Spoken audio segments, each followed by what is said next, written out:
Oh, what's going on YouTube? This is your boy, King of Hearts here. Finally backed up all up on the camera this morning. Feeling a little crazy. It's been a minute. I had some family issues I had to take care of, so I had to take some time off. Sorry for the gap in videos, but your boy's back. Still out here driving, still out here. It's still raining in Oregon, like always, man. Nothing but some rain. It's been raining. I've been back for what? About a week now, week and a half. I don't know, whatever. But it's been raining ever since I've been here, and the wind gust is real. It's real. Like I've learned in this short period of time why people say, when you out here and you carry empty, you feel that wind. You enjoy being heavy. You really do. I hate the hills with being heavy, but I can tell you, man, when it's windy, dude, your trailer is blowing everywhere. You're moving everywhere, man, and it scares the mess out of you, man. I mean, for me anyway, I was driving and I was trying to merge over, and when I was getting over to the left, a wind came pushing my trailer over, and it pushed me I was coming from the far right lane, I was going to the middle lane. It pushed me all the way into the next lane over. It scared the mess out of me. But once again, luckily no car was there. But it freaked me out. It made me drop down, and I got back in that right lane and creeped home, I guess you can say. I was like, dude, never again. I got to take my time out here. But couple things. One, this video mainly is going to be about the speed change. If you haven't heard, Swift just upgraded. I guess you can say they just upgraded, guys. I mean, upgraded. So people are like, oh man, I'm driving down the road, Swift is in the way. Hong hong, get out the way, Swift, move. That may not be the case too much longer, man. They just bumped their company trucks up to 65 miles per hour. Yes, 65, guys and girls, 65. Yeah, we're gonna be hitting the highways rolling. I mean, it's one of the things where it makes sense. It does. Hold on. Ugh. Make sure my truck doesn't shut off, man. This idle is real. Alright, get that out the way. But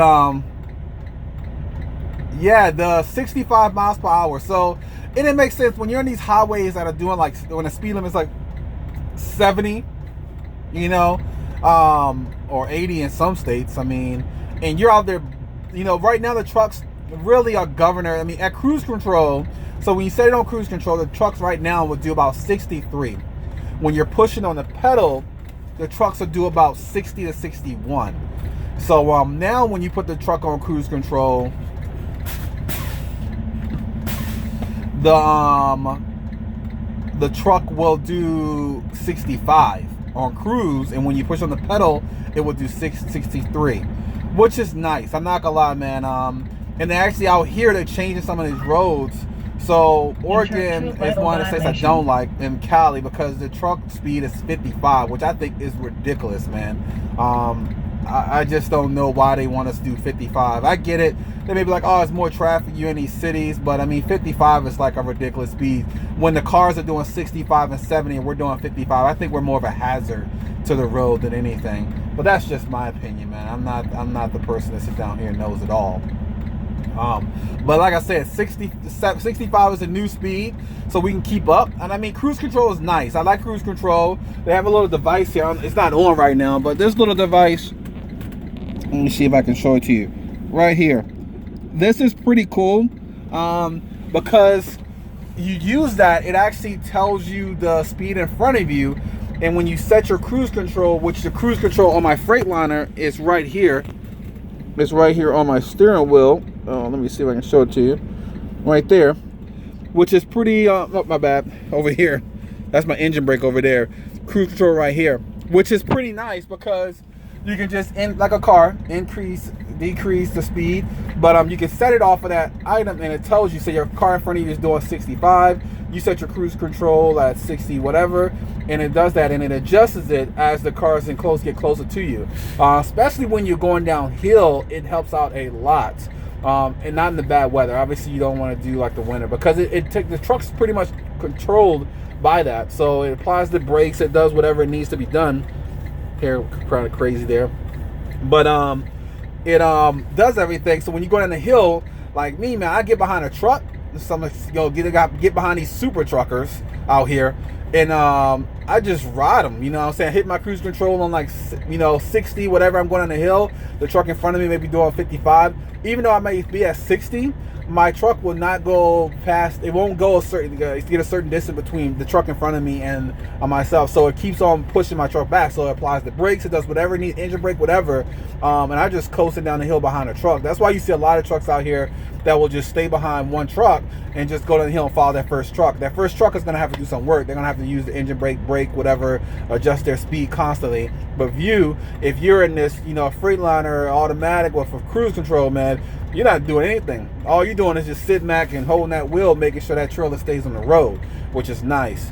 But I think it's about time that Swift upgraded. These companies out here that have their trucks that's doing 60 miles per hour, man, on these highways, man. It's becoming more of a hazard to these cars because they come up so fast. Where we're not able to get around other traffic or things that we need to.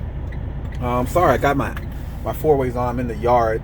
But I'm actually waiting for my trailers in front of me. I'm waiting for them to get cut from the dock so I can pick it up. But yeah, it's one of the things where it's become convenient to be able to go faster, And I'm not saying speeding faster, but I'm saying more of the whole thing of like being able to keep in the flow of traffic and keep up with these other trucks. So that'd be nice.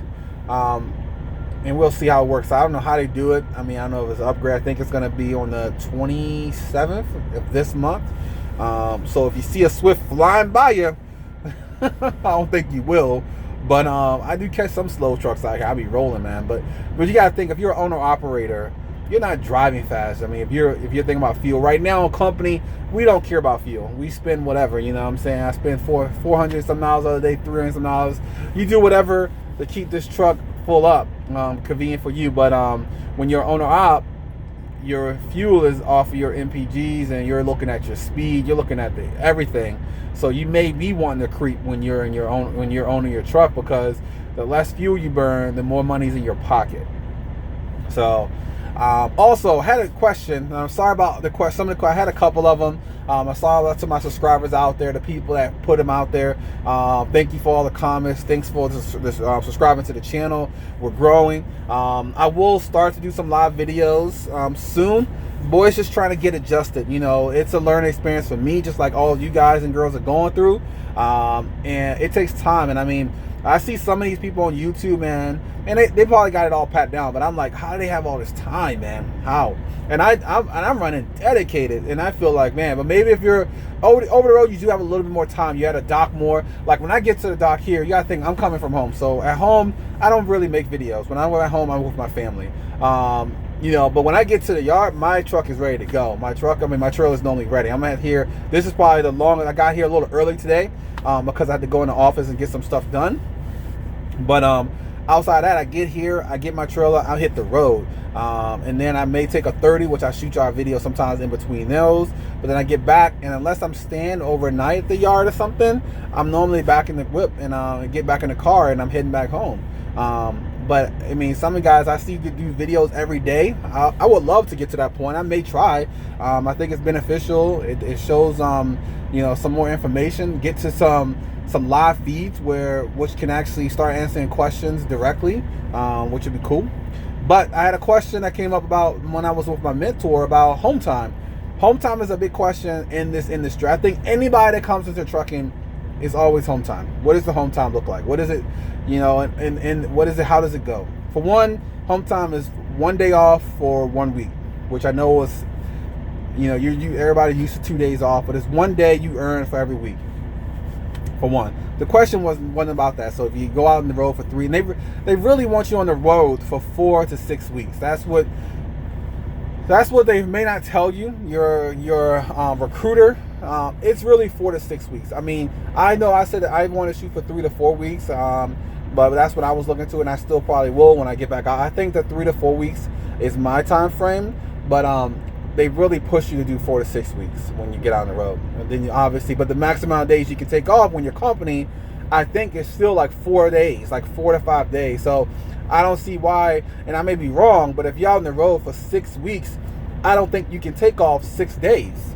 So take a full week off. Now, if you're leasing, that's the benefit to me of being a lease operator. Is that for me when I want to go lease eventually, is that I like it because I can be out here, do what I need to do, grind, make some money, run for a whole month, and come home, and I'm gonna take a week off because you're gonna pay a truck payment regardless when you're out. So if I'm gonna make a truck payment, come home, take that week off, and go back out on the road, and I probably run for a month at a time and then come home. But that's just me. That's a plan that I'm thinking about. We'll see how it goes as the time gets closer. That's too early right now. But when you're with your mentor, will you take a home time? So the question was, did I have time to go home? It's a yes and no answer. I had some people in my class that did go home for home time. It depends on where you live and depends on where you run. My mentor, we ran everywhere. So I'm obviously, I live in Oregon. When we stayed we stayed a lot of time in California, and then we went pretty much east. And we stayed in Memphis, Texas, New Mexico. And about that third week, I did ask to come home. And the only reason I really asked is because when I was with my mentor, she did a 34-hour reset every single week. 34-hour resets. Once again, bad or good. They're going to teach you in school most of the time as not a good thing. And I don't think it is also because, I mean, if the truck's not running, then what are you doing? You're just sitting at a terminal. And especially if you're a family man, when you're away from your family trying something new and you're going, and I mean, terminals are nice. I mean, like we was in I think it was the Idaho terminal. I mean, they have like a basketball course, they have like a little movie theater, they have a game room, they have cool things at some of these terminals which are nice. But when you're sitting for a day and a half away from your family, it gets difficult. You know, the first time is pretty cool, maybe the second time, but when it start happening every single week, for one, you're making it longer that you have to be out, because now you're trying to run. Your job is to make money while you're out here, and that's 2 days off that you're pretty much taking, because most of the time you'll do 34, and then you're hoping by the end of your 34 that you get a load, but sometimes you may not get a load till the next day after your 34. So really, you're sitting off for 2 full days, and 2 days off at a terminal is a long time. And she, my mentor was like, "Oh, let's go to Walmart, let's hang out, let's go this." I'm like, dude, I want to run. I am here on the truck to learn if I can get off this truck. That's the plan. But I did say something to her, and I said something to my driver leader, and they was trying. They said they did try anyway, but they said hey, we try to get a load back up to your area so we can get you back. It didn't work out that way, and what I think happened, and what she did tell me that she thinks also, is that once you get to like that third week of training with your mentor, they don't want to let you off the truck to go home, to be honest. And I understand why, because this is something new. This is a lifestyle. This is not like some 9-to-5 job. This is not something where it's just like, oh, this is normal life. You have to get used to being away. You have to get used to, that whole being apart from your family and that whole time of like what you're maybe used to. And when you go home, I think a big percentage of the people don't get back on the truck. And that's what me and my mentor was saying, was that I think a big people don't get back on the truck. And I think that's what they're hesitant. They would think that, hey, if after 3 weeks, if you had a good experience, that's good. But what if your experience with your mentor was like 50-50? And you go back to your wife, man, or your family, or girlfriend, or whatever, and you're back home for maybe 2 to 3 days, man, and you're conversating about that mentor. You're talking about the struggles. You're talking about the bad times. You're talking about the hard times. And it's going to be hard. This is not easy. And then that day come when your mentor like, all right, let's go. And you're like, you know what, man, screw that. I'm not getting back on the truck with that person. I'm done. I already got my CDLs. I can go to another company, or I can do whatever I want to do with it. So I think that's why they're hesitant. They want to get you through the process, because I don't think they don't actually get paid. Your recruiter or the school, I don't think they people get paid until you actually go solo. I don't think it's until you actually go solo, but that's just I think that's how it works, because if they bring you on, you get your CDLs, nobody gets credit for that because you did it on your own. If you go to school, it's a bill. If you don't go to Swift, you just paid yourself. So once again, unless you pay the bill full, the trainers and instructors won't get paid. And I think your recruiter really doesn't get paid until your hire date is not really, you're not hired until you go solo. I learned that. They was like, yeah, you may go to orientation and sign this paperwork. They be like, oh, your hire date. Really, your hire date is the day you actually go solo or you get on your own truck. That's the official date that I think that They go, and then I think your recruiter gets paid the longer you stay. Like if you're here for 60 days, 90 days, like most companies are. So hopefully that answered your question. I did reply back to him and said I didn't make time. I wasn't able to go home. But I mean, it was okay. It is something where your mind has to be there. You have to understand when you go out on the road with a mentor. You got to understand what your goal is, and your goal is to learn as much as you can, ask as many questions as you can, and get your own truck. That's the end goal, and the end goal is going to stay the same. And don't prolong it. Don't go home for like 4 to 5 days, because that's 4 to 5 days less. And I'm telling you, time eats up. I wanted to get through it. I mean, I was ready to go. I was ready to test out. I even asked her. I was like, because I was doing pretty well, and I was like, dude, can we test? She even asked. He was like, can I test him out early? Because he's doing pretty well. And they obviously, they used to do that, but they don't do that anymore. But I was like ready. I was ready to roll, man. So once again, it is a little long process with your mentors, but hopefully you get a good one, man. They're trying to hire some more. I'm looking to become one in the future. You have some people, I think, like me, that really like to train and help people, and that's what I like to do. I've trained a lot of people in my past career, and I actually like to help. And I think mentorships can be really good with the right trainers, and not somebody that's just out here just to be, I don't know, that guy that just sits in a passenger seat or goes to sleep, don't really teach you anything, don't really tell you anything, don't really show you anything, that has a conversation with you, because this is where you really start to learn. The schools get you a license, and get you to where you actually get to the point where you can actually obtain your CDLs, but when you learn how to drive a truck is when you get in the truck with that mentor, and that can determine a lot of things about your upcoming future. How many mistakes you're going to make when you get on this road, or how many accidents you're going to avoid, or how many violations you won't have.